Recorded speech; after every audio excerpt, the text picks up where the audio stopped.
irritable tiene que ver con tres factores, que son la actitud, la dieta y la medicación.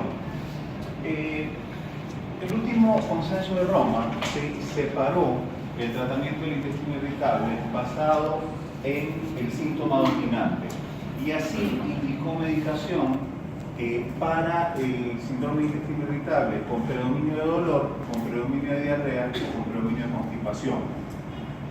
Para el síndrome de intestino irritable con predominio de dolor se sugirieron antiespasmódicos, ¿sí? Los antiespasmódicos hay una gran variedad de antiespasmódicos en el mercado, ¿sí? Los más utilizados en nuestro medio o con mayor disponibilidad en nuestro medio: bromuro de opilonio, mebeverina, bromuro de tinaberio, trimebutina, son los más usados en nuestro medio.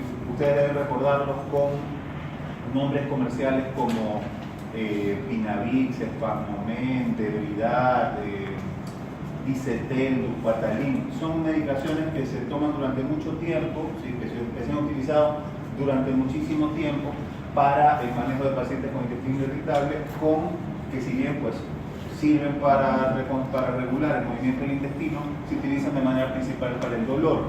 Luego está el aceite de menta, que no se utiliza en nuestro medio, no hay disponibilidad en nuestro medio, pero que tiene también propiedades antiespasmódicas, ¿sí? Y que tiene muy buena respuesta de acuerdo a los trabajos de investigación, con números necesarios para tratar de 3, 4, que es un número muy bueno.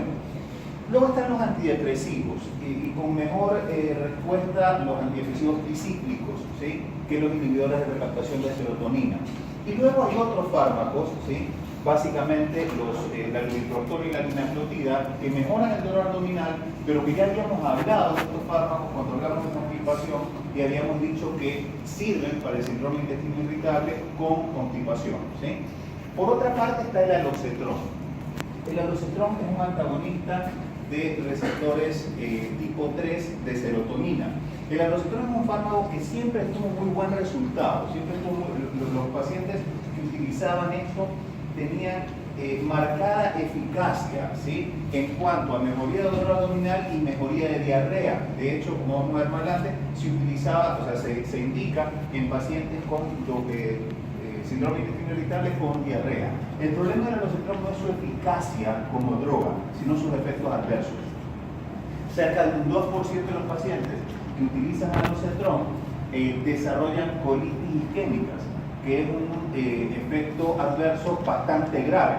Consecuentemente, la FDA a día de hoy únicamente indica el uso de alocetrón en pacientes que han utilizado otros fármacos para el intestino irritable sin respuesta, en sexo femenino, que es en donde mejor responde, y paren de contar. Es decir, no es una droga que se usa de entrada, sino una droga que se usa de rescate con las restricciones digamos que corresponden. Y en nuestro medio no hay disponibilidad de alocetrón. Por otra parte está el síndrome de intestino irritable con diarrea. Para esto tenemos como alternativas la loperamida, ¿sí? La loperamida es un antidiarreico, el típico Imodium del que todo el mundo hace hasta bromas, ¿sí? La loperamida definitivamente que es un agonista opioide que disminuye la diarrea en este tipo de pacientes, ¿sí? Disminuye el tránsito intestinal, pero no tiene beneficios en lo que tiene que ver con el dolor, o sea, únicamente funciona sobre la disfunción intestinal. La dieta, hay dos tipos de dieta, la dieta baja en FODMAPs y la dieta libre de gluten. Ya vamos a hablar con un poco más de detenimiento sobre la dieta baja en FODMAPs. Con respecto a la dieta libre de gluten, ha habido una especie de tendencia a recomendar la dieta libre de gluten en pacientes con síndrome de intestino irritable. Si bien hay algunos trabajos que sugieren que la dieta libre de gluten podría mejorar a estos pacientes, también hay otro trabajo que es muy categórico. A ver, los fructanos, ¿sí? Los fructanos son sustancias, ¿sí? Que están presentes en el trigo, pero también están presentes en otro tipo de alimentos, ¿sí? Entre estos ciertos vegetales, ¿sí? Como el brócoli, las cebollas, para nombrar algunos. Entonces, ¿qué es lo que ocurre? Se ha sometido a pacientes a dietas con gluten, sin fructanos, con fructanos, sin gluten y con placebo, ¿sí? Y se ha observado que los pacientes empeoran los síntomas no por consumir gluten, sino por consumir fructanos, que también están en el trigo. Entonces, a día de hoy, no hay demasiada data, ¿sí?, que justifique la utilización de dieta libre de gluten en pacientes con síndrome de intestino irritable. ¿Okay? Por otra parte, están los secuestradores de sales biliares. No hay suficiente data tampoco que respalde su utilización, más allá de una hipótesis fisiopatogénica que más de un 50% de los pacientes con síndrome de intestino irritable tienen malabsorción de sales biliares, ¿sí? Pero hay un solo trabajo de investigación que lo único que hace es retardar un poco el tiempo de tránsito. Luego están los probióticos, de esto vamos a hablar más adelante, los antibióticos, concretamente la rifaximina, también de esto vamos a hablar más adelante, antagonista 5-HT3, ahí está el alocetrón, que es lo que les acabo de mencionar, ¿sí? Y hay otro fármaco que tampoco hay en nuestro medio, que es un agonista antagonista de receptores opioides que se llama luxadolina. La luxadolina mejora el dolor y mejora la diarrea, pero también es un fármaco que tiene que usarse con restricciones porque ha mostrado tener efectos adversos significativos contra placebo, sobre todo hablando de pancreatitis y espasmos del esfínter de Oddi. Entonces, está contraindicado en aquellos pacientes que tienen antecedentes de patología pancreática o en aquellos pacientes policistectomizados. Pero también es un fármaco que se usa con restricciones. Por otro lado está la constipación. En aquellos pacientes que tienen constipación se recomienda el psyllium, ¿sí? El psyllium, a diferencia del resto de tipos de fibras como el salvado, ha mostrado cierta eficacia en los pacientes con síndrome de intestino irritable, no solamente para mejorar el volumen de la evacuación, sino que en algunos casos, y de manera significativa, puede llegar a mejorar la distensión y la diarrea, ¿sí? Y también el dolor abdominal. Es decir, que es un fármaco que en algunos pacientes genera distensión, pero en otros su utilización puede mejorar la distensión inclusive, ¿sí? Se ha, observado efectos prebióticos del psyllium. Un probiótico es la bacteria propiamente dicha, ¿no? Como ya lo vamos a hablar más adelante. Un simbiótico es la mezcla de un prebiótico con un probiótico. Y un prebiótico, ¿sí?, es una sustancia, ¿sí?, que en el intestino promueve la proliferación de probióticos, ¿sí? Entonces el psyllium parecería tener un efecto prebiótico. Luego está el polietilenglicol, ¿sí? El polietilenglicol es un laxante, ¿sí?, que ya lo hemos hablado cuando hablábamos de constipación. El polietilenglicol únicamente parece mejorar el tránsito intestinal en aquellos pacientes con constipación, pero no mejora el dolor. Y luego están los activadores de ganales de cloro y la linaclotida, lubiprostona y linaclotida, de los que ya hablamos con detenimiento cuando hablábamos de constipación. Son fármacos bastante seguros y con muy buenos resultados, sobre todo la linaclotida, en el tratamiento del dolor y de la constipación. Empecemos hablando un poco de la dieta baja en FODMAPs, ¿sí? FODMAPs son las siglas, ¿sí?, de fermentables oligosacáridos, disacáridos, monosacáridos, la A es I en inglés, and polioles, ¿ok? Los FODMAPs son moléculas pequeñas, hidratos de carbono pequeños, que aumentan el contenido del agua intestinal, ¿sí?, y que están de manera prolongada expuestas a bacterias intraluminales. ¿Qué es lo que pasa? Que la presencia de estos FODMAPs, ¿sí?, al parecer dan lugar a una producción mayor, por un lado de hidrógeno, por otro lado del anhídrido carbónico y por otro lado del metano en el intestino.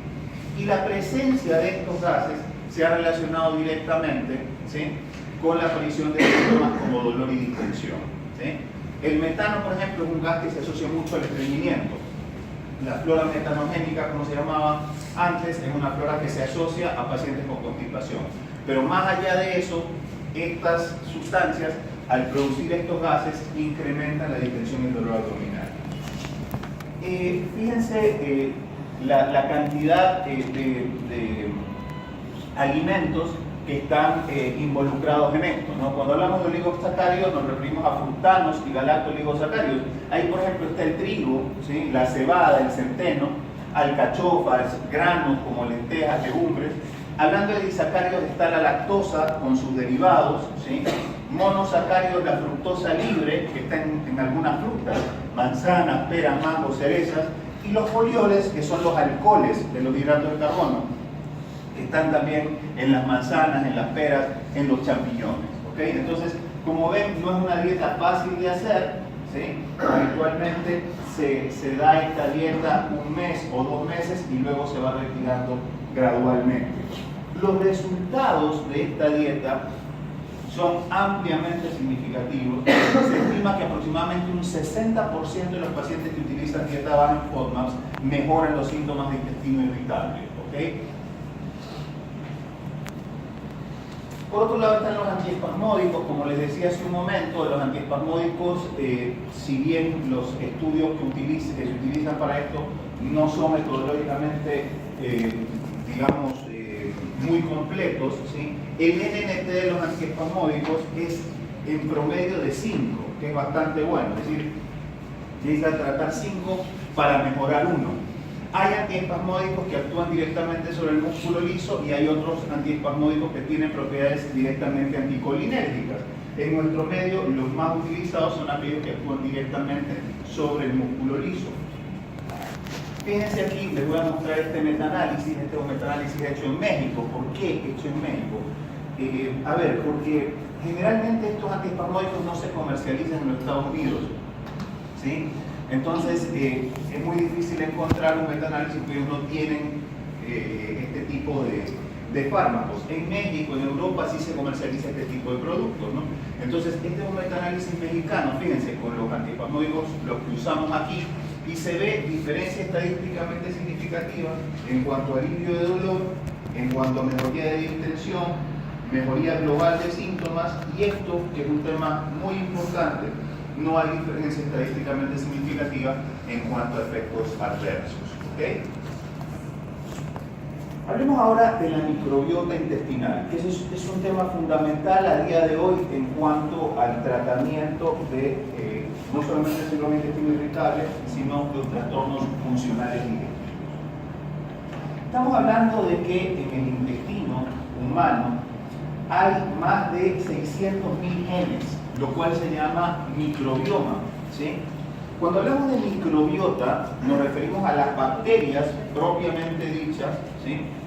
Que forman parte de lo que antes se llamaba la flora intestinal. Es decir, las bacterias que forman parte de la colonización del intestino es lo que se llama microbiota. Ahora, la información genética de estas bacterias se llama microbioma, ¿sí?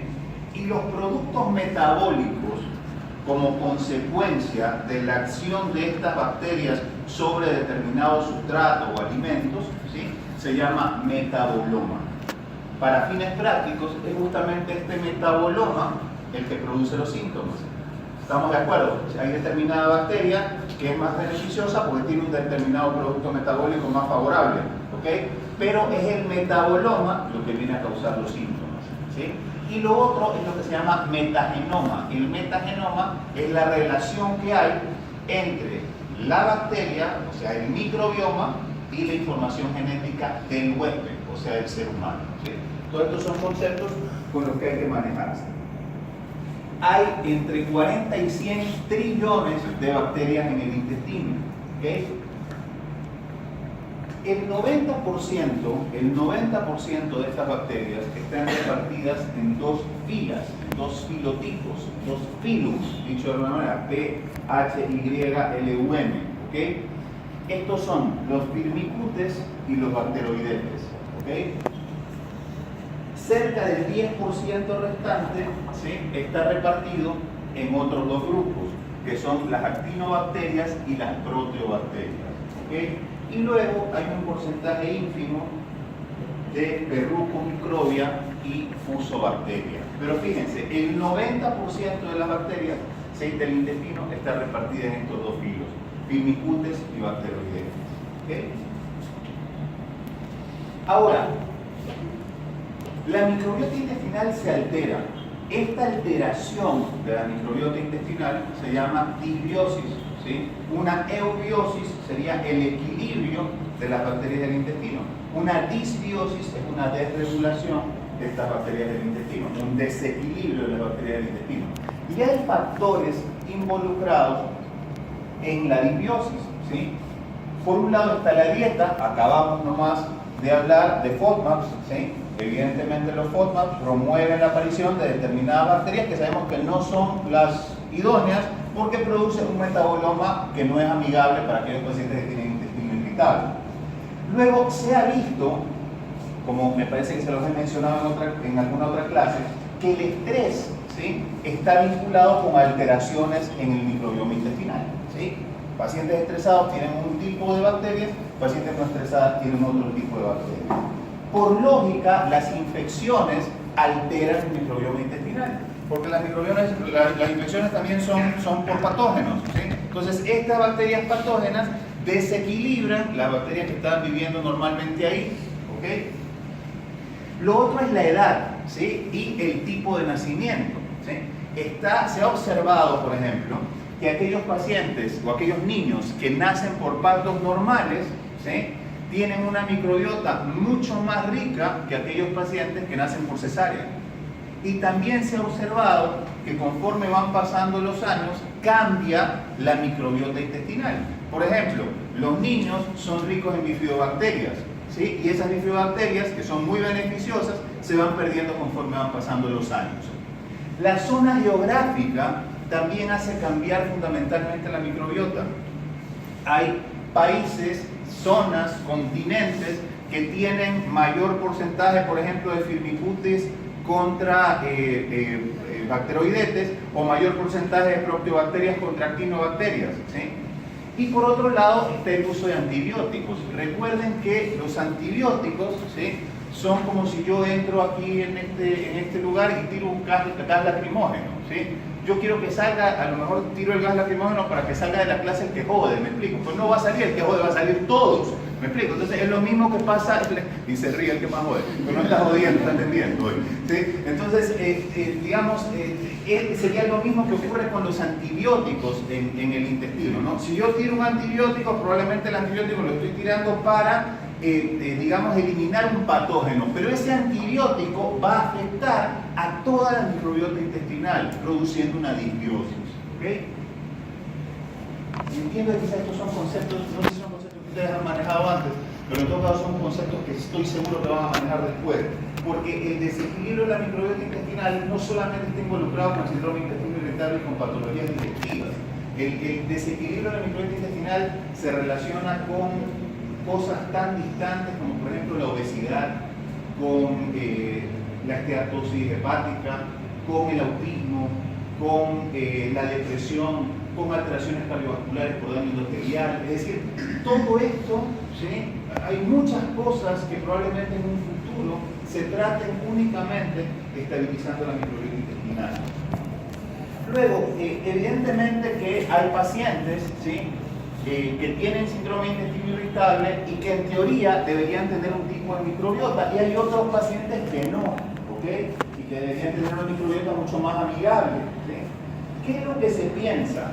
Se piensa que aquellos pacientes, o se ha pensado durante mucho tiempo, que aquellos pacientes, ¿sí?, que no tienen intestino irritable, tienen una flora, ¿sí?, por decirlo así, no está bien utilizado el término, tienen una microbiota, sería como hay que decir, rica en Firmicutes y actinobacterias, ¿sí?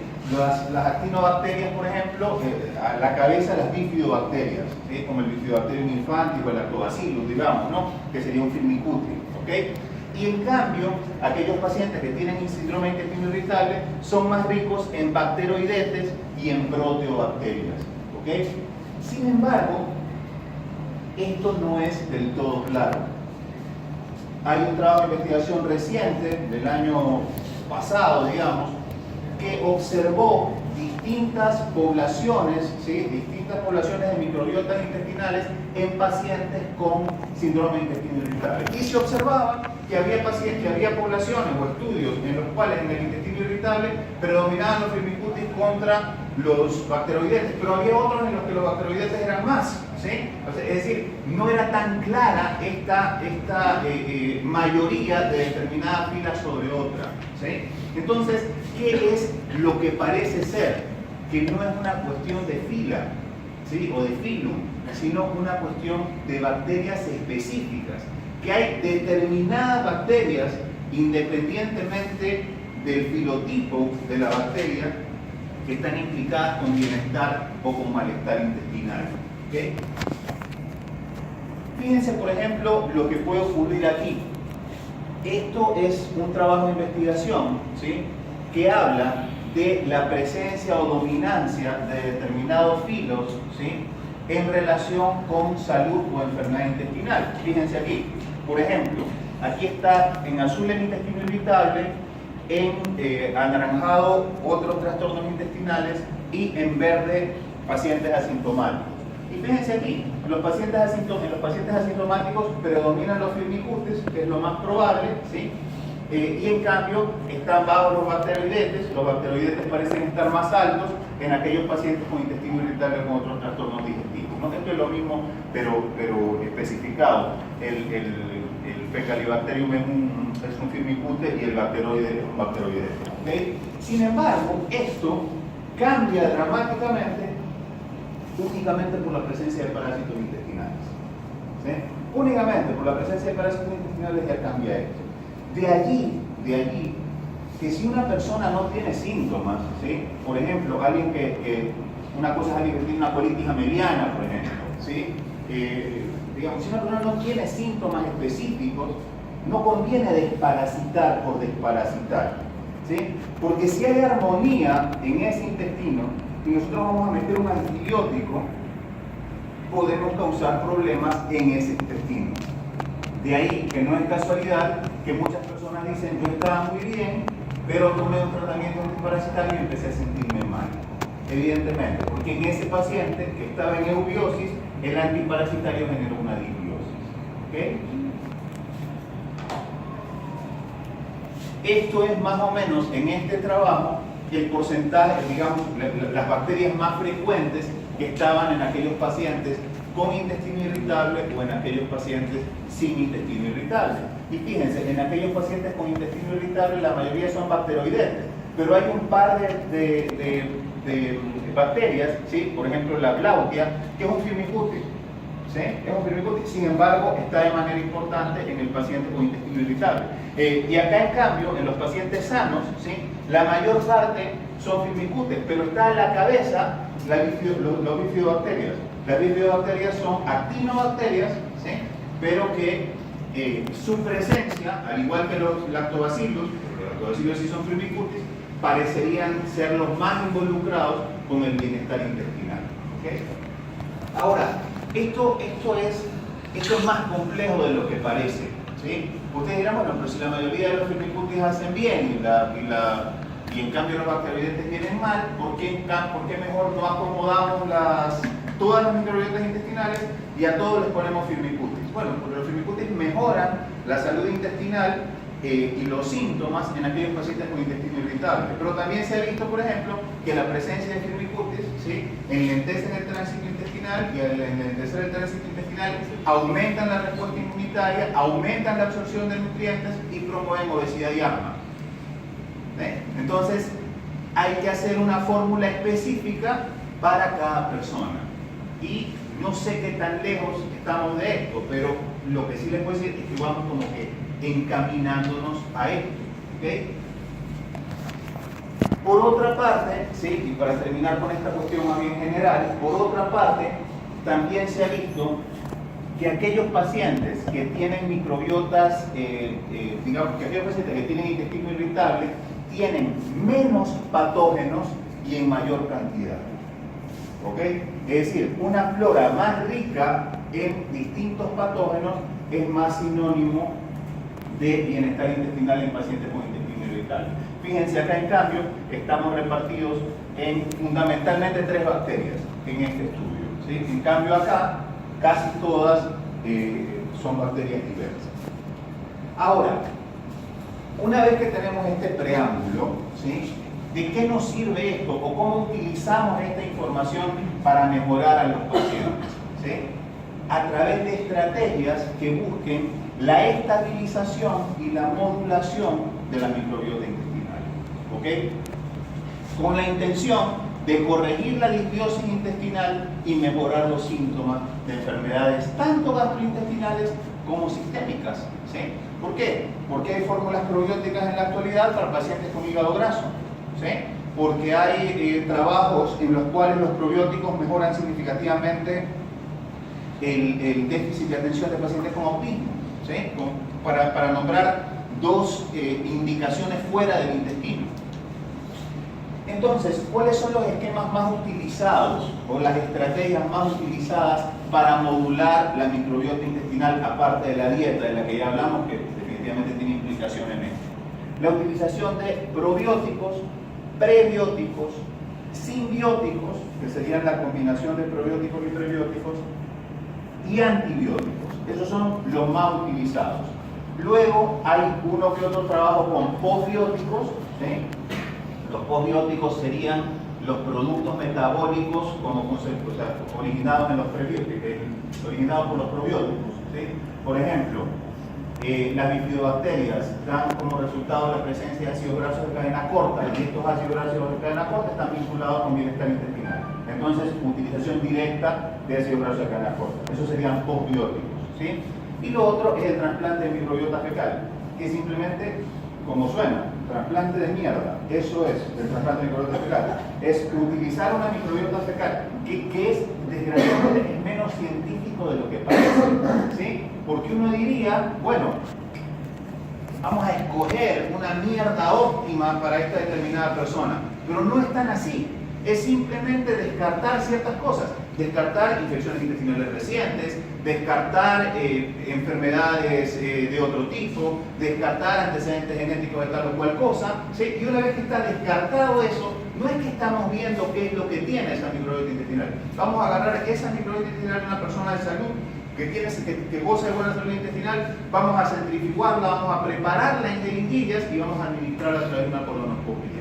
Ese es el trasplante de microbiota fecal. Es eso, digamos, ¿no? No es que estamos estudiando las poblaciones bacterianas o que estamos manipulando la microbiota intestinal poniendo tal o cual bacteria. No, es simplemente un trasplante de materia fecal tal cual. ¿Okay?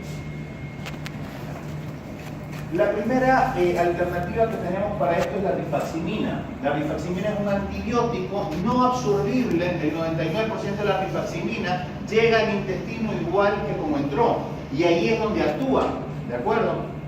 De ahí que es un fármaco, ¿sí? Que no tiene efectos adversos, tiene los mismos efectos adversos que el placebo, no se absorbe. Entonces, ¿qué efecto adverso puede tener? Dolor de cabeza, no lo tiene porque no se absorbe el fármaco, ¿no?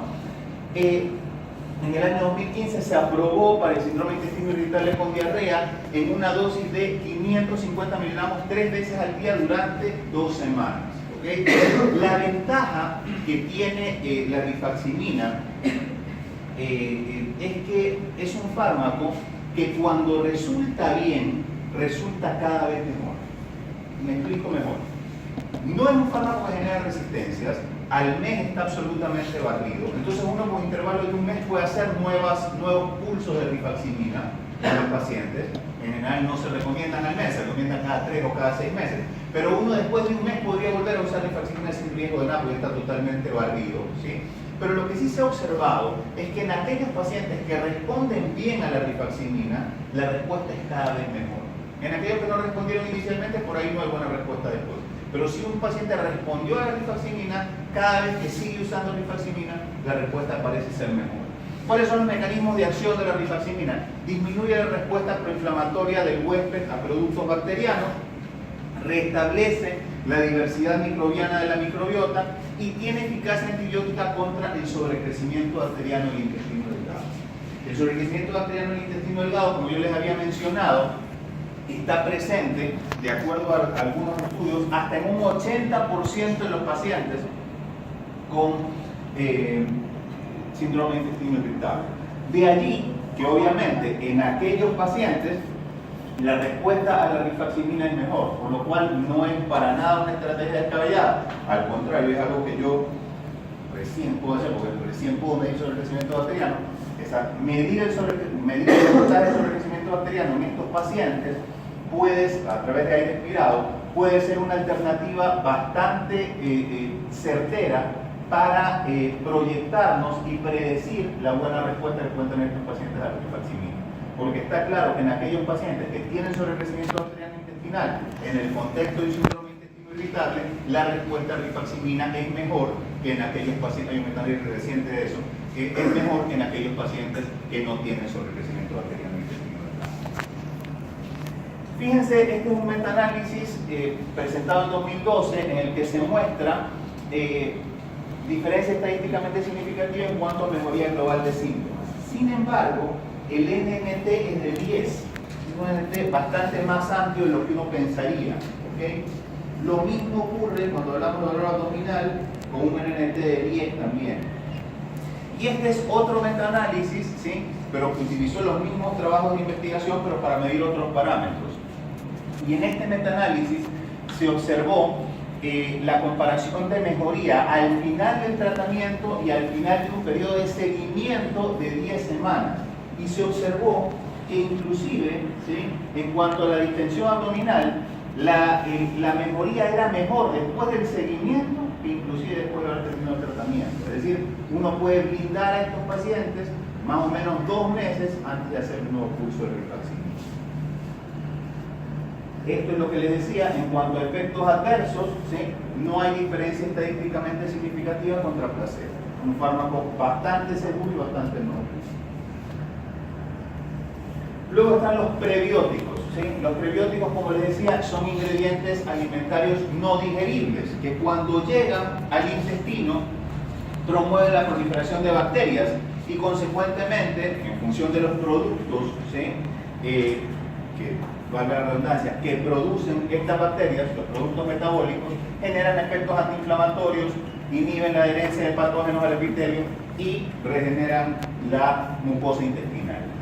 Dentro de estos prebióticos hay disacáridos como la lactulosa, oligosacáridos, básicamente los fructooligosacáridos son los más conocidos, y los transgalacto oligosacáridos, y luego están los polisacáridos como la inulina de fructano, que es una de las más utilizadas en trabajos de investigación.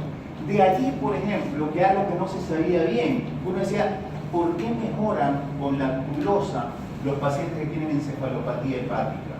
¿Sí? Y uno dice, bueno, probablemente están barriendo toxinas al momento de lograr deposiciones. ¿Sí? Pero ¿por qué no mejoran con otro laxante? No es el efecto laxante, es el efecto prebiótico que tiene la lactulosa. Porque al estar la lactulosa en el intestino, ¿sí?, promueve la aparición de determinada microbiota intestinal que tiene beneficios en función del daño endotelial y de la intoxicación cerebral. Es decir, son cosas muy interesantes que están en constante desarrollo. En cuanto a esto, a ver, los prebióticos naturalmente se encuentran en algunos alimentos, cereales, frutas, plátanos, espárragos, ¿sí? Sin embargo, en la mayor parte de los trabajos de investigación se utilizan en preparados artificiales como lactulosa, fructooligosacáridos, galacto-oligosacáridos y dextrinas, ¿sí?